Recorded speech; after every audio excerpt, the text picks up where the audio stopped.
नमस्कार, स्वागत है आप सभी का। हम जो बच्चों से संबंधित सीरीज़ हमारी चल रही थी, उनकी योजनाओं की उसी को आगे कंटिन्यू करते हुए आज हम पढ़ेंगे अगली योजनाएँ। तो हमारी आज की पहली योजना है मुख्यमंत्री उच्च शिक्षा छात्रवृत्ति योजना। यानी कि बच्चों की, विद्यार्थियों की उच्च शिक्षा को प्रमोट करने के लिए, बढ़ावा देने के लिए मुख्यमंत्री जी के द्वारा ये योजना शुरू की गई है। इस योजना के अंतर्गत है क्या? इस योजना में जो 12th क्लास में जो टॉप करने वाले बच्चे हैं, यानी 12वीं के जो टॉपर विद्यार्थी हैं, उनमें से टॉप 1 लाख बच्चों को इस योजना का फ़ायदा दिया जाएगा। इस योजना का फ़ायदा के लिए शर्तें क्या-क्या हैं? तो इसमें शर्तें ये हैं कि उनकी जो इनकम है फैमिली की, वो 2.5 लाख रुपए से कम होनी चाहिए, यानी 2.5 लाख रुपए तक उनकी इनकम होनी चाहिए। दूसरी शर्त है कि वो अन्य किसी योजना का फ़ायदा न ले रहा हो, यानी उसे अन्य योजना का लाभ नहीं मिल रहा हो। तो जब कोई विद्यार्थी इन शर्तों को पूरा करता है, तो उसे क्या मिलेगा? तो अगर कोई विद्यार्थी सामान्य है, तो उसे मिलेंगे 500 रुपए मंथली, और अगर कोई विद्यार्थी विकलांग है, तो उसे दिए जाएँगे 1000 रुपए मंथली, यानी मासिक तौर पर उसे 1000 रुपए विकलांग को दिए जाएँगे और सामान्य को 500 रुपए दिए जाएँगे। क्या है? उच्च शिक्षा को बढ़ावा देना इसका उद्देश्य है। 12वीं के टॉप 1 लाख विद्यार्थियों को ये लाभ मिलेगा, और 1 लाख में भी कौन से, जिनकी 2.5 लाख रुपए से कम जिनकी इनकम है और जो अन्य किसी योजना का लाभ नहीं ले रहा है। तो चलिए लिख लेते हैं हम एक-एक करके। क्या है? कक्षा 12वीं के टॉप 1 लाख विद्यार्थी। 1 लाख विद्यार्थी इसके लाभार्थी हैं। लिख लेते हैं लाभार्थी कौन है इसके। 1 लाख विद्यार्थी इसके लाभार्थी हैं। कि शर्तें क्या-क्या है? शर्तें आय 2.5 लाख रुपए से कम, आय 2.5 लाख रुपए से कम,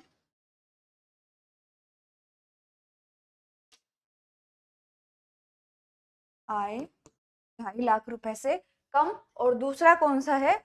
अन्य किसी छात्रवृत्ति का लाभ न ले रहा हो।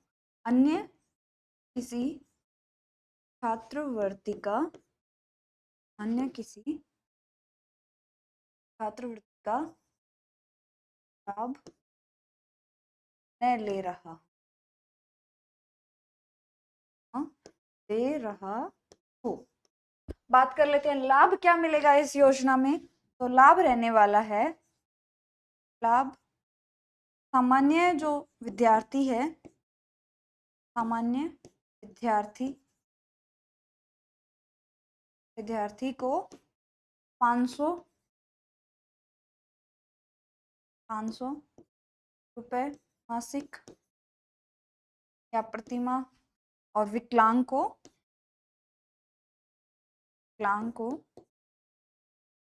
1000 रुपए, विकलांग को 1000 रुपए मासिक। इतना समझ में आया? उद्देश्य क्या है? उच्च शिक्षा को बढ़ावा देना। अगली हमारी योजना है अंबेडकर डीबीटी वाउचर योजना। ये योजना है जो इन्हीं वर्षों में शुरू की गई। तो इनकी जो डेट्स है वो इम्पोर्टेंट है। आप लोग कमेंट्स आते हैं कि सबकी डेट्स लिखवाइए, तो सबकी डेट्स इम्पोर्टेंट नहीं होती है। जिनकी डेट्स इम्पोर्टेंट है उनकी लगभग सबकी लिखवाई गई है, और आगे भी लिखवा दी जाएगी। अगर कोई ऐसी रही भी होगी कि जिसकी इम्पोर्टेंट है और नहीं लिखवाई गई, तो वो आगे आपको लिखवा दी जाएगी। इसकी जैसा इम्पोर्टेंट है, ये शुरुआत हुई थी 23 मई 2021 को। इसकी शुरुआत किस लिए की गई है? कि जो बच्चे घर से दूर रह के कॉलेज की पढ़ाई कर रहे हैं, उनको एक सपोर्ट करना, उनको फाइनेंशियल सपोर्ट करने के लिए योजना शुरू की गई है। ये योजना है किस-किस के लिए? ये है एससी, एसटी, ओबीसी और अल्पसंख्यक जो है विद्यार्थी, उनके लिए शुरू की गई है। इसमें जो संभाग स्तर पर रहकर जो बच्चे पढ़ाई कर रहे हैं, उनको दिए जाएंगे 7,000 रुपए, और जो जिला स्तर पर रहकर पढ़ाई कर रहे हैं, उनको दिए जाएंगे 5,000 रुपए। तो क्या ये 12th पास करने वाले एससी, एसटी, ओबीसी और अल्पसंख्यक के सभी बच्चों को दिए जाएंगे? नहीं, ऐसा नहीं है। ये दिए जाएंगे जिनके 12th में 75% से ऊपर अंक है, उनको ये दिए जाएंगे। ठीक है, इतना समझ में आया? शुरुआत कब है? 23 मई 2021 को। ये डेट आप याद रख लीजिएगा। क्या है? शुरुआत कब है? 23 मई 2021 23 मई 2021 को। और ये शर्त क्या है इसकी? शर्तें SC ST OBC अल्पसंख्यक विद्यार्थी जिनके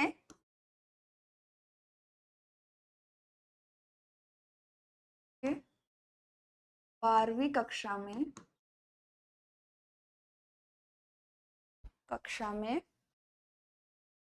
75% से अधिक अंक हैं, अधिक अंक हैं,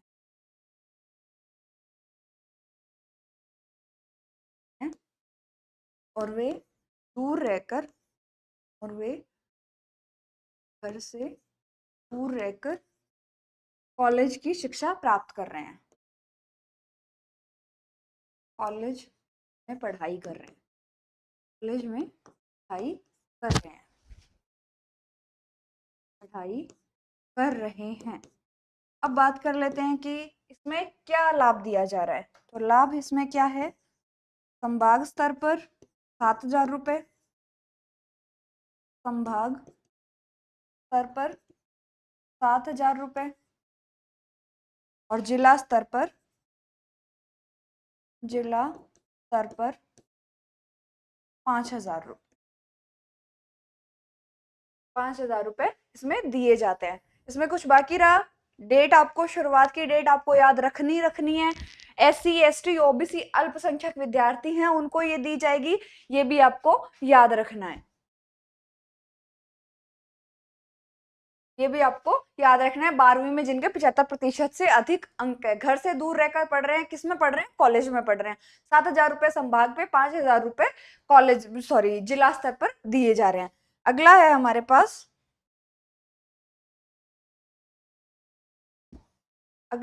पास, अनुप्रति कोचिंग योजना। ये तो बहुत फेमस रही है और अभी भी इसके एडमिशन्स चल रहे हैं।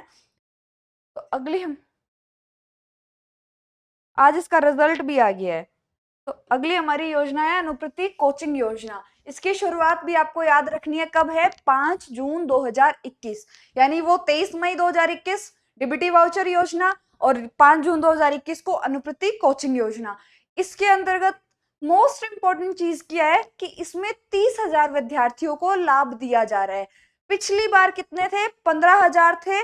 15,000 से बढ़ाकर इस बार के बजट में संख्या कितनी कर दी गई है? 30,000 कर दी गई है। 30,000 इसके अलावा और किसकी संख्या थी? जो अपन ने देवनारायण स्कूटी योजना पढ़ी थी और जो कालीबाई भील मेधावी छात्रा स्कूटी योजना थी, उन दोनों की संख्या भी 30,000 कर दी गई है। लेकिन वो पहले कितनी कितनी थी? वो 20,000 थी और अब उसको 30,000 कर दिया गया। ये 15,000 थी और उसको 30,000 कर दिया गया। इस बार के बजट की ये नई अपडेट्स है। तो ये दोनों कितनी हो गई? 30,000 इनकी संख्या हो गई। आपको याद करने में आसानी रहेगी। तो इनकी संख्या कितनी कर दी गई है? 30,000 कर दी गई है। किस केस के लिए? SC ST OBC MBC और EWS के लिए ये योजना है। 1 साल के लिए लागू रहेगी।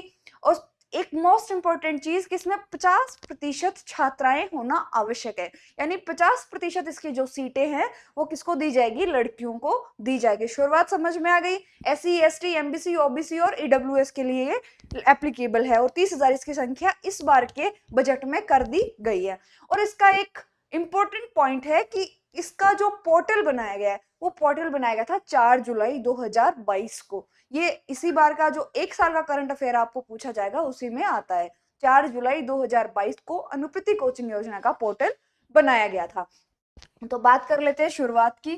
शुरुआत कब है इसकी? 5 जून 2021। मिलेगी किस किस को? SC ST OBC MBC और EWS वाले जो विद्यार्थी हैं उनको दी जाएगी। 50% छात्राएं 50% छात्राएं अनिवार्य,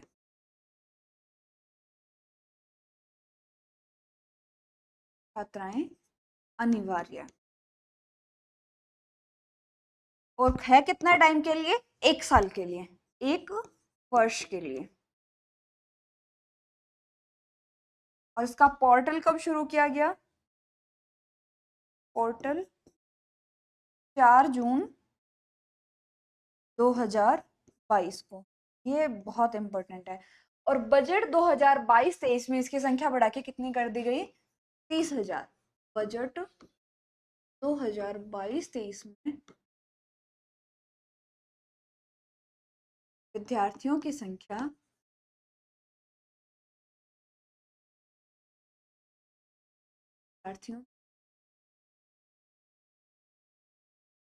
15,000 से बढ़ाकर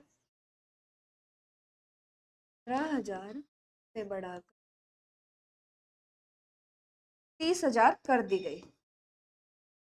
30,000 कर दी गई। समझ में आ गया? शुरुआत कब है इसकी? 5 जून को। और सॉरी, जून नहीं है ये वाला, जुलाई है। जुलाई 2022 को। शुरुआत कब है? 5 जून 2021 को। इसके 1 साल और 1 महीने बाद यानी 4 जुलाई 2022 को इसका पोर्टल बनाया गया। 30,000 इसमें संख्या है विद्यार्थियों की। 50% जो है वो लड़कियां अनिवार्य है। SC, ST, MBC, OBC, EWS के लिए ये योजना एप्लीकेबल है और 1 साल के लिए इसका लाभ मिलेगा विद्यार्थियों को। ठीक है, अगला है बालिका शिक्षा फाउंडेशन। बालिका शिक्षा फाउंडेशन नाम से ही समझ में आ रहा है, बालिका शिक्षा को बढ़ावा देने के लिए इस योजना की शुरुआत की गई है। शुरुआत कब की गई? 30 मार्च 1995 को इसकी शुरुआत की गई। इसका जो मुख्यालय है, इसमें मुख्यालय पूछा गया, मुख्यालय कहाँ है? जयपुर में है। इसका जो अध्यक्ष होता है इस फाउंडेशन का, वो अध्यक्ष होता है मुख्यमंत्री, और इसका जो उपाध्यक्ष होता है वो होता है मुख्य, जो क्या बोलते हैं, मुख्य शिक्षा मंत्री। योजना क्या है? बालिका शिक्षा फाउंडेशन। इस योजना का उद्देश्य है बालिका शिक्षा को बढ़ावा देना। इसका जो शुरुआत है वो 30 मार्च 1995। इसका जो अध्यक्ष है वो कौन? मुख्यमंत्री। उपाध्यक्ष कौन? शिक्षा मंत्री, यानी शिक्षा के लिए तो शिक्षा मंत्री होगा। और जो इसका मुख्यालय है वो जयपुर में है। इसके अलावा इससे बार आपसे क्वेश्चन नहीं पूछे जाएंगे। जो पॉइंट्स बनाए हुए हैं इनमें से आपको क्वेश्चन मिल जाएगा अगर इस योजना से क्वेश्चन आता है।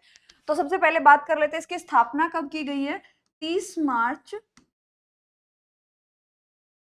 1995। 30 मार्च को कौन सा दिवस आता है आप कमेंट करके बताएंगे। मुख्यालय कहाँ पे है? जयपुर में। मुख्यालय कहाँ है? जयपुर में। अध्यक्ष कौन होता है इसका? मुख्यमंत्री। अध्यक्ष कौन होता है? मुख्यमंत्री। और उपाध्यक्ष कौन होता है? शिक्षा मंत्री। उपाध्यक्ष कौन होता है?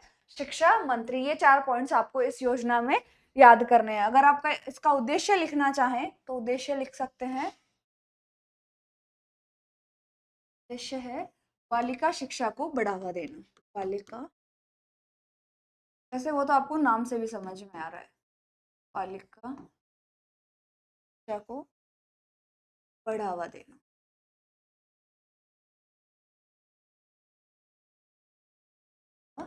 देना।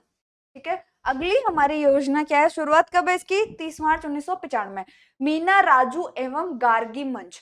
मीना राजू एवं गार्गी मंच क्या है? सामाजिक मुद्दों पर बच्चों की जागरूकता बढ़ाने हेतु कि बच्चे उस पर एक्टिव रहे, उन्हें सामाजिक मुद्दों के बारे में पता रहे कि वर्तमान में क्या चल रहा है, तो उन मुद्दों पर उनकी जागरूकता को बढ़ाने के लिए ये दोनों मंच शुरू किए गए हैं।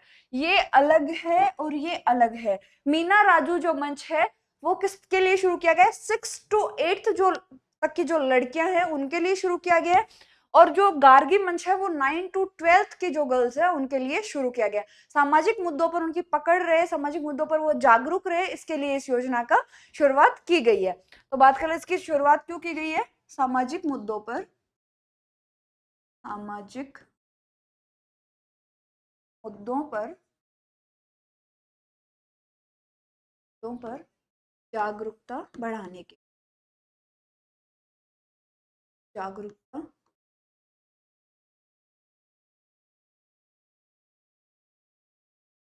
जागरूकता बढ़ाने के लिए। मीना और राजू जो है, तरीके से लिख लें अलग से, मीना राजू मंच ना राजू मंच किसके लिए है? 6 to 8, 6 to 8, 8वीं कक्षा की बालिकाओं के।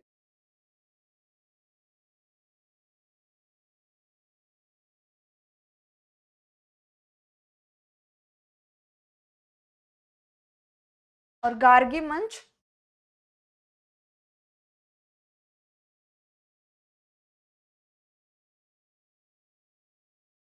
से 12वीं कक्षा की बालिकाओं, 12वीं कक्षा की बालिकाओं के लिए ये योजना शुरू की गई है। सामाजिक मुद्दों पर जागरूकता से क्या अर्थ है कि महिलाओं के साथ जो दुर्व्यवहार होते हैं या फिर उनका जो शोषण किया जाता है, उन सब के बारे में इन्हें अभी से जागरूक किया जाएगा, ताकि आगे जाके एक जागरूक नागरिक बन सके और इनका किसी के द्वारा शोषण किया जाए तो ये प्रतिकार कर सके, उसके खिलाफ अपनी आवाज उठा सके। उसके लिए इन योजनाओं को शुरू किया जाता है ताकि उनको स्ट्रॉन्ग बनाया जाए। अगली है हमारे पास अध्यापिका मंच। अध्यापिका मंच की शुरुआत किस लिए की गई है कि जो छात्राएं हैं उनको एक कंफर्टेबल एनवायरनमेंट देने के लिए स्कूल में इस योजना की शुरुआत की गई है, कि ताकि लड़कियां जो है वहां पर सहज महसूस कर सके। तो किस लिए शुरुआत की गई है इसकी? बालिकाओं को स्कूल में सहज माहौल उपलब्ध करवाने के लिए, माहौल उपलब्ध